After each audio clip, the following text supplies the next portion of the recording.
ഭർത്താവിൻ്റെ ഉപ്പയെ തൊട്ടാൽ ഉളൂ മുറിയുമോ? അതുപോലെ ഭാര്യയുടെ ഉമ്മയെ തൊട്ടാൽ ഉളൂ മുറിയുമോ? നമ്മുടെ കൂട്ടത്തിൽ ഒരുപാട് പേരുടെ സംശയമാണ്.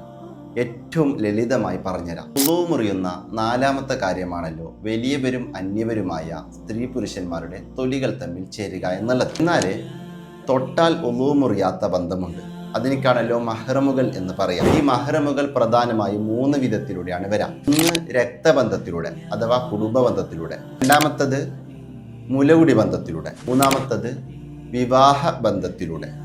ഇങ്ങനെ വൈവാഹിക ബന്ധത്തിലൂടെ തൊട്ടാൽ ഉളൂ മുറിയാത്തവരായി വരുന്ന വിഭാഗമാണ് ഭർത്താവിൻ്റെ ഉപ്പമാരും അതുപോലെ ഭാര്യയുടെ ഉമ്മമാരും. അപ്പോൾ ഭാര്യയുടെ ഉമ്മയെ തൊട്ടാൽ ഉളൂ മുറിയില്ല. അതുപോലെ ഇപ്പുറത്തൊരു സ്ത്രീയെ സംബന്ധിച്ചിടത്തോളം ഭർത്താവിൻ്റെ ഉപ്പയെ തൊട്ടാലും ഉളൂ മുറിയില്ല. എന്നാൽ ഭാര്യ ഭർത്താക്കന്മാർ പരസ്പരം തൊട്ടാൽ ഉളൂ മുറിയുന്നതാണ്. അവർ എപ്പോഴും കാണേണ്ടവരും ഒന്നിച്ചു കൂടേണ്ടവരുമാണ്. എന്നിരുന്നാലും ഭാര്യ ഭർത്താക്കന്മാർ തൊട്ടാൽ ഉളൂ മുറിയും. നമ്മുടെ കൂട്ടത്തിൽ ഒരുപാട് പേരുടെ സംശയമാണ്. ഇപ്പോൾ തന്നെ മാക്സിമം ആളുകളിലേക്ക് എത്തിച്ചു കൊടുക്കാം.